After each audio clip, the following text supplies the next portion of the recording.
ఇక Nellore lady don rowdy sheeter Srikanth ప్రియురాలు అయినటువంటి నిడిగుంట అరుణను పోలీసులు అరెస్టు చేశారు. అద్దంకి టోల్ ప్లాజా వద్ద నిడిగుంట అరుణను పోలీసులు అదుపులోకి తీసుకొని కోవూరు పోలీస్ స్టేషన్కు తరలించారు. కోవూరు బిల్డర్ మునగ వెంకటకృష్ణ మోహన్ ఫిర్యాదు మేరకు పోలీసులు అరెస్టు చేశారు. అరుణతో పాటుగా మరో 3 వ్యక్తులను అదుపులోకి తీసుకున్నారు. అనంతరం ముద్దాయిలకు వైద్యులచే వైద్య పరీక్షలు నిర్వహించి కోర్టుకు హాజరుపరచనున్నట్లుగా తెలిపారు.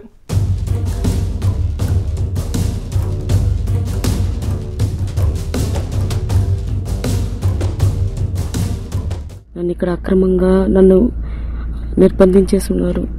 ఈ కారులో నేను ఇలా దాంకొని ఉన్నాను. వాళ్ళు ఏం కేసులు పెట్టారో లేదు. నా మీద ఇక్కడేమో కానిస్టేబుల్స్ గంజాయి పెట్టాలి, ఈ కారులో పక్కకు తీయండి అని డ్రైవర్కి చెప్తున్నారు.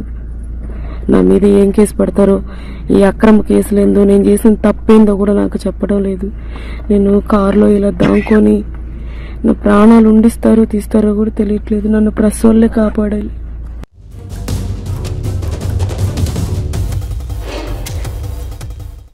ఇక ప్రముఖ హైకోర్టు న్యాయవాది రాజారావు నెల్లూరు లేడీ డాన్ నిడిగుంట్ల అరుణపైన సంచలన వ్యాఖ్యలు చేశారు. అరుణ ఆంధ్రప్రదేశ్లో ఎస్సీ కులానికి చెందిన వ్యక్తిగా, ఇతర రాష్ట్రాల్లో రెడ్డి కులానికి చెందినటువంటి వ్యక్తిగా తప్పుడు సర్టిఫికెట్లను సృష్టించి ప్రభుత్వాలను మోసం చేస్తుందన్నారు. అరుణ గంజాయి సెటిల్మెంట్లు, రౌడీయిజం చేస్తూ సమాజానికి ఇబ్బందులు కలిగించిందన్నారు. దీనిపై చాలా మంది అధికారులను కలిసి వారికి ఫిర్యాదు చేశానని అన్నారు. ఆమెపై కఠిన చర్యలు తీసుకోవాలని, జీవిత ఖైదు విధించాలని ఆయన డిమాండ్ చేశారు.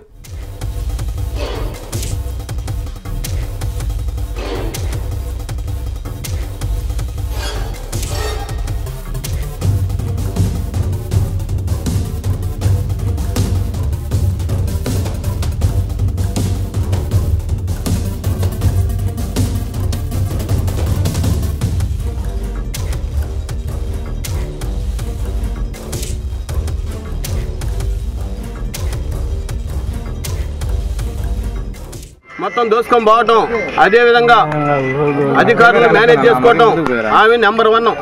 ఇలాంటి కేసులు చాలా చేస్తుంది ఆమె. అంతేకాకుండా గంజా వ్యాపారంలో నెంబర్ 1 ఆమె.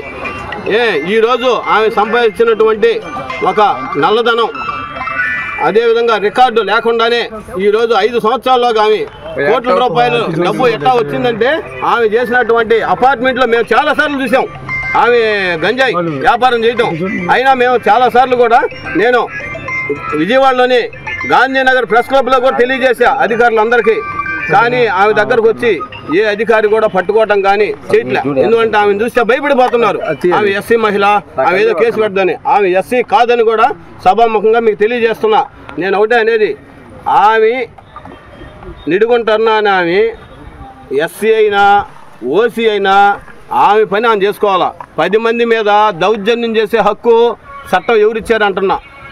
అంతేగాని ఆమె చేసినటువంటి ఈరోజు కనీసం దౌర్జన్యాలు, ఇళ్ల మీద పోయి దౌర్జన్యాలు చేయటం, ఏమన్నా మాట్లాడితే మీ అంత చూస్తా అంటాం, రౌడీజం పెట్టడం, ఈ విధంగా దారి దోపిడీలు చేయటం, భయపడిపోతున్నారు. ఏంటంటే ఏం ప్రాణహాని వస్తుందని.